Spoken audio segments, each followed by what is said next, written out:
Greetings everybody, this is Dave at Shoe Ranger, about to go out on a first run. And you know, I've told you many times that I go without socks, which is the right thing to do, but certain shoes can't go barefoot, and specifically usually a trail shoe. So here's what I've got.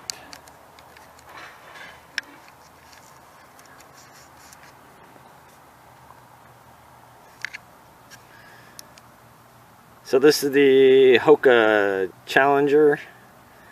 It's the Challenger 1 on my right foot, Challenger 2 on my left. You can see instantly that there is a difference in midfoot fit. See right here? Ooh. See right here? Iro's pulled tight. And over here the Iro is not pulled tight. Using the exact same platform, same midsole, everything. We've got a different upper on the Challenger 2 over here, and clearly it's a different fit. But we're gonna go running them this way, and find out what happens. All right, first run done in the Hoka Challenger 2. Couple things to point out.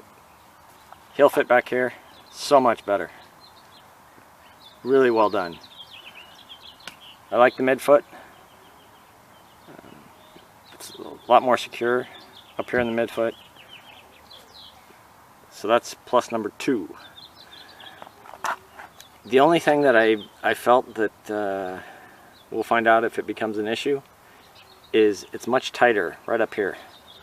Tighter in terms of overall thickness here, so I can feel the top pressing down on my foot, and I can actually feel this welding on both sides, which is not normal.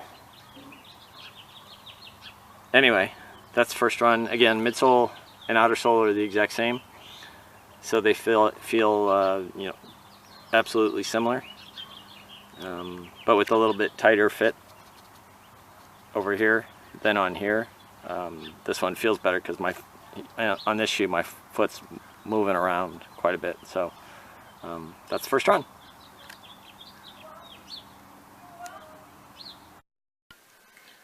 All right, let's get to some results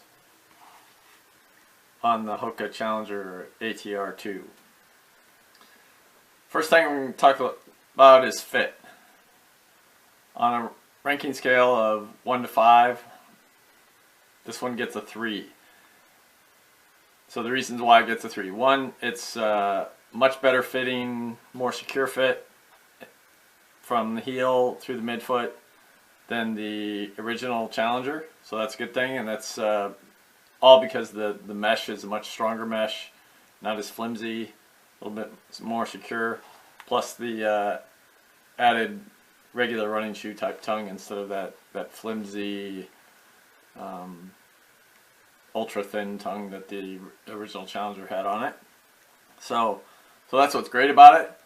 What's going to be a bit challenging on the fit is it's closer to the Clifton 2, which means it's a little bit tighter up here in the toe box, specifically in the depth part of it. It's a little bit lower in depth, and that's going to create a challenge, going to make it fit a little bit narrower.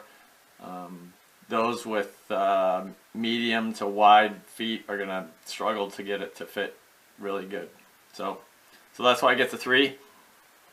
On feel, this shoe, I mean, it feels great. There's no doubt. It feels great on the trail. We went out and I've done multiple long runs, 2-hour plus runs on very technical trails and maybe some trails that aren't so technical. The feel is really good, and it feels great in transition because here in Southern California, no trail is a straight long 2-hour trail. There is going to be some road transitions, and it feels really good in those transitions on the road.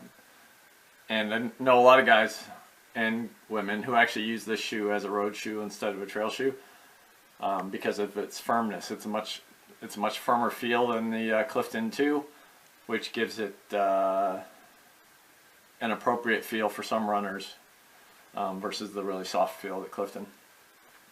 Function. Shoe works great on smooth, fairly even trails. When it gets rocky and super uneven, I'd prefer to be a little bit lower to the ground. So that's why it gets a 3 on function. The grip is good, but it's not great. And again, it's been raining here in Southern California a lot, and I wish there was a shoe that would shed mud. This one does not shed mud. It collects it just like every other running shoe. Creativity, you know, it's the Challenger, so it gets a 3. It's the Challenger ATR 2.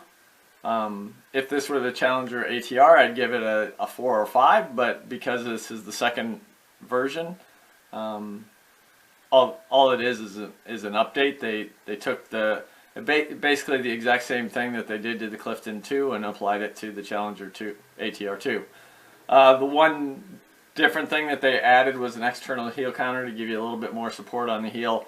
It actually creates a little bit better fit in the heel than the original Challenger, which is a good thing.